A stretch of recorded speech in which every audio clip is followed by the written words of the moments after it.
artists die, they are represented by CCIFSA. Why can't CCIFSA pay for the funeral of artists? They're getting millions and millions and millions. They steal from artists. CCIFSA is a criminal organization that I have the bank statements of how many millions they got, but the artists are still poor. Why did you get all these millions?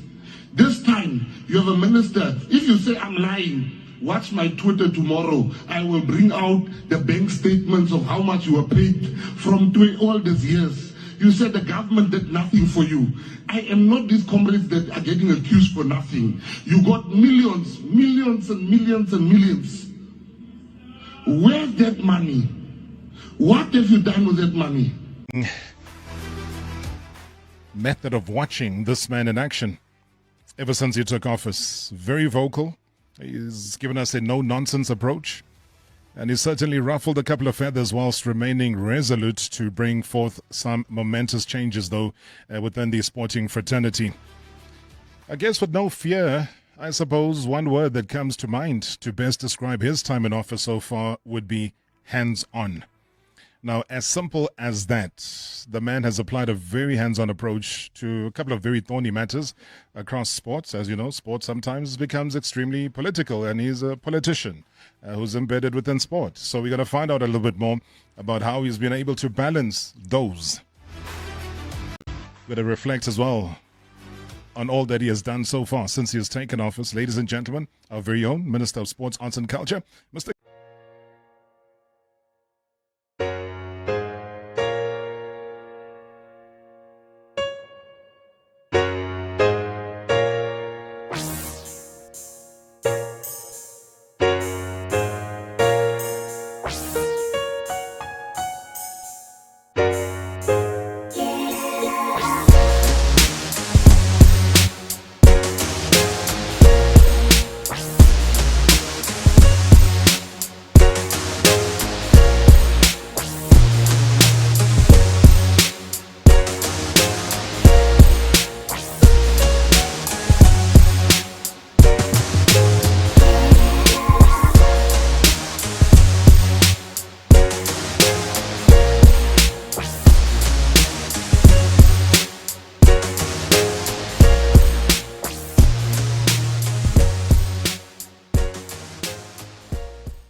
People with good intentions make promises.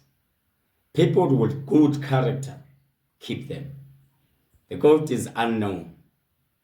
Hello, Masunditi. Welcome to this edition. My name is Tami Akambongo Manzana.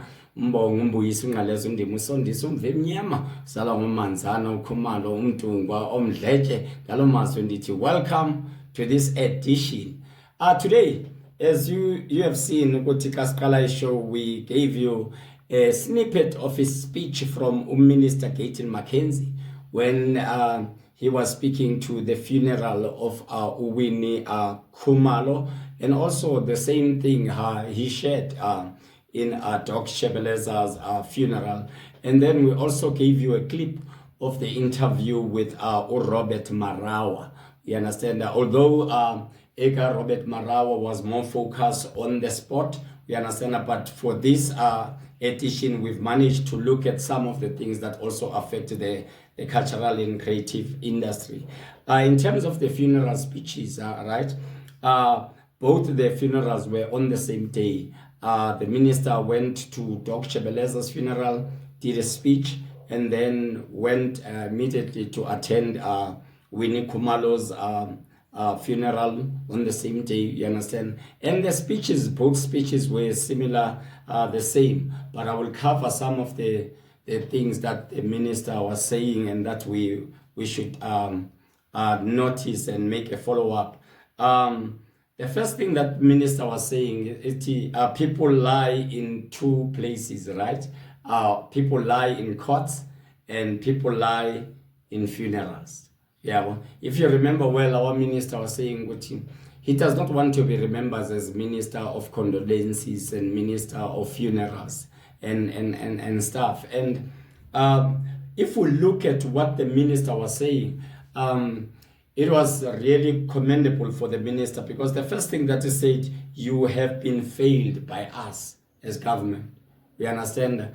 And he was also bringing himself into it to say, Ukuthi, our government has been failing artists. And he won't say because he just went into the office now, he's not part of that. He's also taking accountability that he's also part of the problem. And the good thing, he was also saying he is able to be part of fixing what is the problem. You understand? And I think we really need to acknowledge the minister for that. He spoke about what artists in this country are still recognized as freelancers rather than workers. You understand? Hence, artists can afford basic things of living. You understand? And I truly hope the minister is really engaging with the Department of Labor. You understand? In terms of finding a solution so that artists in this country can be recognized as workers. It must not be just a thing that is spoken, you understand, in funerals or what, you understand. It will be nice for the industry to know how far is the minister in terms of engaging in such things. And then the second thing that he spoke about in both funerals was this thing of radio stations. You understand, they play music of artists when they passed away. Yeah, if you remember, if we look back, Cloudy, you understand, I had this thing of local content, 90%. Some people, you understand, were happy, and most of the artists were happy with it, and some were skeptical about it, you understand. And so I'm glad when the minister is really encouraging the radio station, you understand, to play local music and not only wait for the artist to pass away before they can play their music. And he made an example about they play these American artists, but these American artists, if they invite them into their radio station, they would not come. You understand? And then when our artist passes away, and then they start to play their music, it's the same thing that I've always been sharing with the artists. I've got a problem with this thing of rest in peace. Artists posting pictures and moments, you understand, with the artist that passed away. But when the artist was alive, when the artist was still around, you understand, you don't tell them how much you love them. You don't tell them how much you appreciate them. It's like as if we're waiting for people to pass away before we can give them flowers. And I think as an industry generally, we really need to learn from that. And then the third thing, he spoke about CCIFSA Millions, which was trending. This thing, you understand, the minister is saying CCIFSA is a criminal. And the minister mentioned something, and I truly hope, if CCIFSA is still around, if CCIFSA still exists, they must come up, you understand, and answer for themselves, you understand. Do they agree or disagree with the minister, so that we can hear from them? You understand? Because the minister was saying, and he has spread throughout. But the things that I will share and ask, like for example, the minister saying, why can CCIFSA pay for the funeral of artists? Why can CCIFSA pay for the funeral of artists? That one is a tricky one. We understand, it's like asking why SAFA can't pay for the funeral of soccer players. Why SARU can't pay for the funeral. You understand? We need to check, you understand, is the question by the minister a correct one? You understand? Because remember, CCIFSA was meant to create sector councils, and the money that they are meant to use, it's not money to pay funerals, the artists and stuff, you understand? So right there, I would love to hear your thought. Do you think CCIFSA is given the money to pay for funeral of artists? Because if song is a believer alone, now that the ministry is creating a sector council like about theater, about music, then the next thing will be, the next question when the artist passes away from music will be like, why the music sector does not pay for the artist's funeral? You understand? So we just need to be careful. Maybe that question was was ayihlali kahle, we understand, but CCIFSA and the ministry, maybe they can expand. And then he went to say CCIFSA steal from the artists and artists are poor. Why did you get these millions and not using that one? CCIFSA really needs to come up and answer, because you understand a lot of people have been complaining ukuthi there are shenanigans that has been happening from CCIFSA. We understand. And my concern, I hear what the minister is saying. What about the officials that were in the department? You understand? Because CCIFSA started when? In 2014. There was a minister, there was a deputy minister, there were senior officials that were signing these things. You understand? That every time that CCIFSA is getting money. So I think we also need to look at that. You understand? As much as minister must, if it means the minister must go and open a case against CCIFSA, let it be. We understand. But also we need to take into account the minister, the deputy minister, the senior officials that were part of this. So if, for example, this CCIFSA has been getting millions, why, we understand, that after they are not submitting their audited financial statement, the same department keeps on giving them more money? You understand? Which means there is a problem. And I truly hope that the minister is going to make a follow-up. As you know, the first thing that the minister did when he came into the office, you understand, he published names of the people you understand, who received COVID relief funding. And a lot of people were happy. We understand that. But unaware, some of them, those information were already in public domain. We understand it, because the department, when they were giving these 6,000, 10,000, they were publishing it. We understand for people to see. We understand. Mina, I'm still saying I was interested to know the money that is not published. We understand from the department. There are a lot of people who are getting millions from department. We understand that, and we don't know how they are getting this money. It's called unsolicited funding and stuff. They've never published. And up until this day, we understand it will be nice if the minister was telling us how far, we understand, is the investigation according to that. So I really hope as the minister is moving forward, there will be consequences to CCIFSA people, and there will be also consequences to department officials, senior management, and the previous minister. And then he also calls for artists, you understand, to look in terms of who is representing the artist, which is very interesting point, you understand, that the minister was raising. We have last week, you understand, there was this post that was done by Eugene Mtetwa. Eugene Mtetwa is one of the representatives, the EFF in Parliament, and is also playing a role in terms of the portfolio committee. He wrote this post, you understand, to ask Uguti in SAFA, we understand that we know Obani, you understand, but who are these people in the music industry? And then he posted a picture of people like Abo Stanley Koza, Abo Mandla Maseko Senior, Abo Tobeka,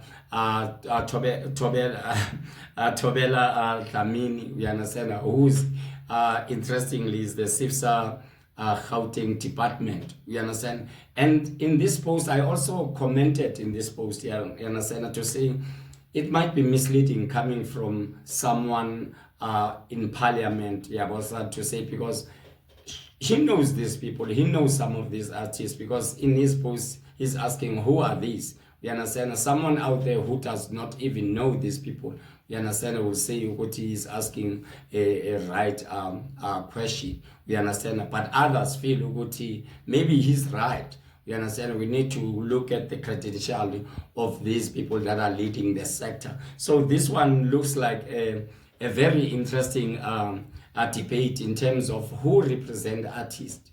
We understand what is their position, what is their involvement in the music industry, in whatever, in the cultural and creative industry. But my take on my post was, Uguti, as much as we do that, but we must be careful, you understand, of personal attacks and vendettas. We understand that if an artist is in a position of power and they are not doing their job, then we need to challenge them. If you understand that someone in your sector is involved and you don't know their involvement, we need to challenge that. We understand. And also, he spoke in the funeral about the black people virus of jealousy, which I find it very interesting. And he made an example DJ Maporisa and Uchiko Twala, and he was talking about the exposure. These people, you understand, they can give you exposure, and then when you are big, we understand that you tend to be ungrateful. We understand you start to speak about exploitation. That one, it also needs to be re-looked at. We understand. Does it mean when someone gives you an exposure, they've got a right to exploit you? I repeat, just because someone gave you an exposure, does that give them a right now to start to exploit you because they have given you an exposure? So I'm saying these things, you understand, because I like to listen to ministers and other people, what they say and the implication of that. Because some people, you understand, they might be saying, you understand, I'm exploited without acknowledging. Obviously, you have to acknowledge the people that have given you exposure. Yeah, but I don't think it gives them the right to exploit you. You understand?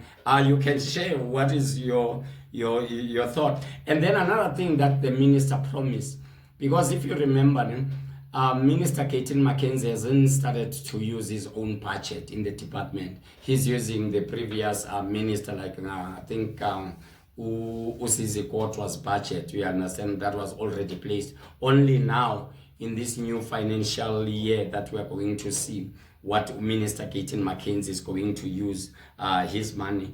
And he has made a promise in this funeral. He's saying he's going to fix the artist problem, not next year in 2026 or 2027, in 2025. And if he does not, we don't see any action by December, he must be reshuffled. Because he does not know what to do. In the beginning of the show, we said, people with good intention make promises. People with good character keep them. I guess, you understand, we will observe, you understand, to see these promises that the minister is making, you understand, is he going to keep? And then the second interview, which I found very interesting, it was the interview with Rob Marawa, you understand? And in that interview, I took only 5 things that I will share in the video. One, the minister was talking because Rob was saying, he has been in the office for 205 days. We have a son in the office, and then the minister was reflecting. You are going to watch that. The second one was asking, what are his biggest frustration? And then the minister also spoke about personally, what are his biggest frustration ever since he took that job. And then he's also in the same show reflecting on his 100 days achievement. What is it that he has achieved? He feels so proud. He mentioned some of in the cultural arts and culture, and then he mentioned also in the sport. We understand. And then he spoke about the transformation, because it's a big thing. And the last one, which I find very interesting, and it also speaks to arts and culture, it's on black management and leadership. You understand? Because we always seems to be making excuses to say ukuthi hayi dark is valelwa ngaphandle yabo abelungu bathatha zonke izinto. And he mentioned something ukuthi, like for example in sport, a lot of these CEO and boards are black people. You understand? Same black people are closing doors for other black people.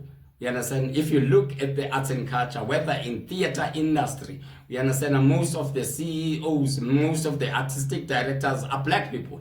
You understand? Yet they are valuing umnyango for other black people. Yeah? So I thought that interview is really interesting. So without utindim or teta ezizinto, now let's go and hear ukuthi uminister ebethini ngoke bethetha no Robert Marawa. And please don't forget, we understand that, to comment on our YouTube. I would love to hear your thoughts, and definitely I would love to do another follow-up episode about this and the promises that the minister is doing. Ngalo mazwi ngithi, let's watch and see. Done.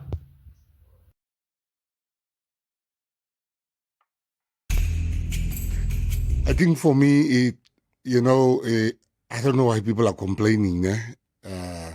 The work. For me, this has been a blast. It's an honor, and this is not even false modesty. I just love the job. Let me tell you, I love this job. I love the challenges. And one thing we have to know as South Africans, that there's countries that's great in maths. There's countries that is great in inventions, inventing things.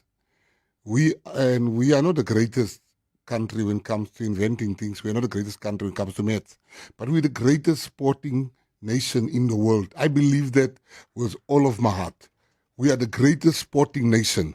If there's, we've got the sports people, but we as the politicians and the administrators and the federations and the unions, we are the reason why we are not yet the greatest on the field and results-wise. Because I think we are holding back the talent that South Africa has. South Africa is rich in talent, the richest in the world. And for me to be put in a position to fix all the stuff that I used to complain about. I used to sit here, listen to your show religiously, and I'll be like, these guys don't know what they're doing. These guys don't know what they're doing. Now I'm here. I better know what I'm doing.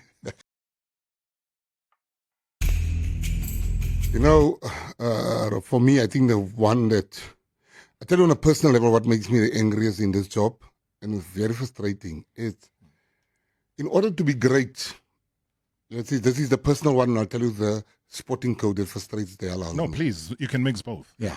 I think the first thing for me, the biggest frustration I have is that, and I say this with all humility, Sure. what I'm going to say. When people start saying like, he's there to travel. Like, he's just there to be driven around. I've been driven around with much more cars before I was a minister. And I've traveled, I've seen the world. I've seen the world. So in order for us to bring the Olympics here, in order for us to bring big matches here, in order for us to bring big events here like F1, must I now Zoom the people?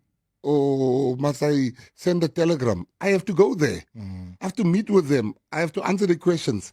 We want them here. So my frustration is when people are saying, you're wasting money traveling, you do this. And I'm thinking like, with all due respect, it's insignificant amounts compared to what we are trying to achieve. That for me has been a personal frustration when people start complaining about stuff that I just think that, for me to go to F1, for instance, and go and tell the president of the FIA, we want F1 to come to South Africa. We want F1. We are ready. We'll be able to pay and raise the money. And then the headlines in the countries, he spent 500,000 rands traveling. Now those guys look at you like, you're a Mickey Mouse, man. Your people, you want to have a 5 billion rand event in your country, but your people are already complaining about. For the sake of time, I will just advise him first. I'm going to answer, but he should go back to the whole speech I gave, 1 hour speech of all my achievements. It's still there on social media. You'll find, but I've achieved a lot of things in my first 100 days, I have managed to save the School of Arts, the National School of Arts that was about to close down. I stepped in. I have managed to bring artists together and to help stabilize and formalize the artists. I've managed to get the most important rugby game to be screened, and everybody had an opportunity to look at it. I have helped so many different sporting codes. The basketball under 18 FIBA World African tournament was supposed to bomb out. I then stepped in So as I said to you, there's a lot. I was very happy. I was very chuffed. It was my 100-day report. There was a lot of things I've achieved in my 100. It's all there. I'm just telling you, just go back and you'll find all of that. Just saying it's true. I'm not even going to debate that or try to defend it. I'm equally aggrieved. And I've mentioned names of people like the president of Cricket SA, like the whole board of Cricket SA. I have met with them and I've raised this particular issues because I don't understand. Do these people, do they understand the role that they've been given? It's not only a role to make sure we see the team playing, but it's also a role that speaks to how far we've come as a country. We will not going to allow that. That's why I've mentioned it. I had a meeting with them with one agenda item, which is your transformation sucks. It sucks. It is embarrassing. We are not going to allow that. And you know, and not only cricket, you know, what is an indictment for me as the Minister of Sport is that in South Africa, and it's not only cricket, but let's look at swimming. Do you know that we've never had a participant in the Olympics in the past 30 years? Like, I'm not talking about a medalist. Participant. A participant. We've never had a black person qualify. Now, you can't tell me. My daughter, Zara, went at the school, I went to a swimming thing, and she was the only black child there, and she came number 1. My son is a top swimmer. And the reason why they swim, because they grew up in houses where there's swimming pools. So all I'm trying to say to you is that we have to be honest, that there's a problem with transformation. Hence, I'm calling all the federations in the month of February, all of them, because there's a big problem. People they get into these positions to travel overseas and the perks, travel business and class, the salary, even. and not to bring up our athletes. Some of them are just downright useless. I'm telling you, like incompetent to the max. And you look at basketball in this country, for me, that's probably the worst organization in South Africa. Why do you say that? Let me tell you. I'm sitting in a meeting. We are talking to the people of UFC. We're trying to have Dricus' fight in South Africa. And they said, but is South Africa ready? Is South Africa ready? I said, South Africa has never been ready, never been more ready. We were born ready. And I'm telling about the World Cup. I'm telling them. And then I get a call from Bakang, a message from Bakang. She's like, Minister, you got to step out of that meeting quickly. I think there's a bomb that's about to go off.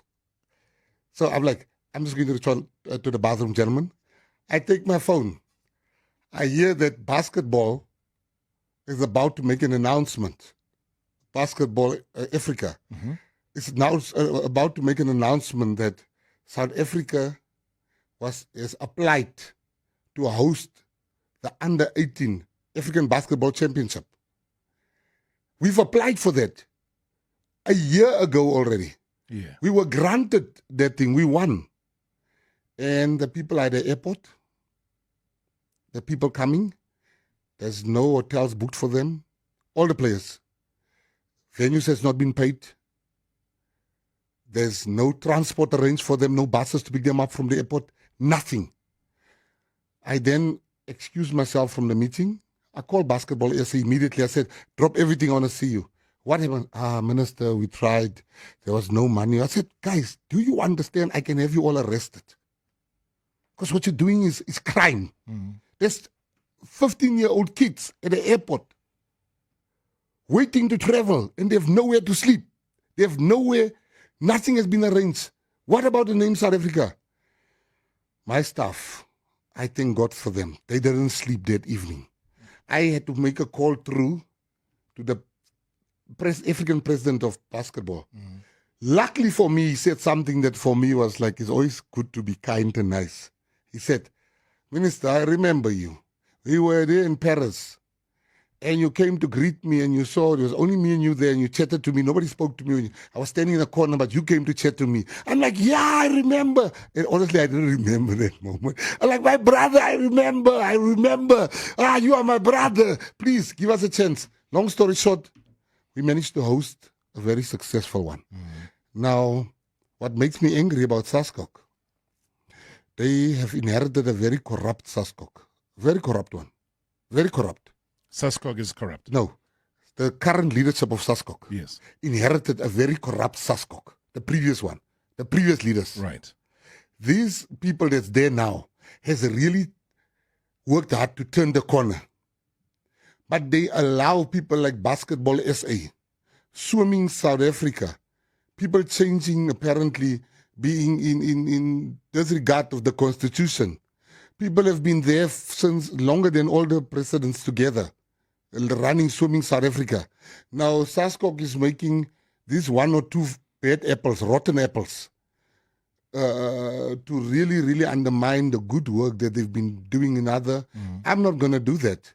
So I am now talking to SASCOC tomorrow, actually. No, Tuesday. Yeah. And I'm going to tell them, guys, come on, this can't go on like this. We've got incompetent people. It's so easy for us when we don't see black people on a cricket field, when we don't see black swimmers. It's so easy for us to say, these white people don't want to change. It's very easy. And it's a natural thing for some. Let me tell you what is the truth. It is the sport in this country is not being run by white people. All the presidents of all the federations, I'm still to meet one white one. It's our own people. We are being sold out by our own people, and people are scared to say it. They are there, black as us, but they take decisions. They're scared of people. They're scared to take decisions. CEOs, cricket, let's take cricket. Cricket CEO is not white. No. The president of cricket is not white. I haven't seen one white person in the board when they came to see me. These are black people that you ask yourself, eintlik sê, wat is die daar? Why are you there for? Om te doen. Yeah, wat doen ze daar? Yeah. We need people, we need progressive people to run these things that will come in there and say, listen, this is how it's going to be. Not people that come out there, he's so happy to be there on the board. He forgets that he has a mandate, a national mandate that should take precedence. But let's take rugby. Yeah. Mark Alexander runs rugby in SARU. As the president of SARU, yeah. Yes. Mark Alexander has transformed rugby, whether we like it or not. Rugby at the current moment, I don't care who says what, is enjoying its best era in the history of the game of rugby. There are some people that wants to run rugby behind the scenes. Yeah, the Achilles Sports Group. But he is resolute I'm in charge here. I'm going to take decisions. Rassie is a white man. But Rassie understands. You know what people don't know about Rassie Erasmus? Forget who's on the field. Take some time and go and see his pipeline. Oh, yeah. His pipeline of people coming through that would never have had a chance. So it's not all of them that is like that. But we do have a lot of black people in positions that is scared. They don't know what to do with power. They play with power. And then we want to complain and say, the white man. The white man is not signing off on the team sheet. The white man is not hiring the coach. Our people are hiring the coaches. And it's time that we call them out. It's time. You see, that Swim SA, those people, I'm coming for them, Rob. I'm telling you. Those ones, there's not one black swimmer. Not one. You want to tell me for 30 years? We can't even produce one person that qualifies. You'll never tell me that. Life of an artist, bad shot spices, glorifying drugs as a stage fright cure. You can try this just when you're about to grab your chance of staging. Excitement, you can't think.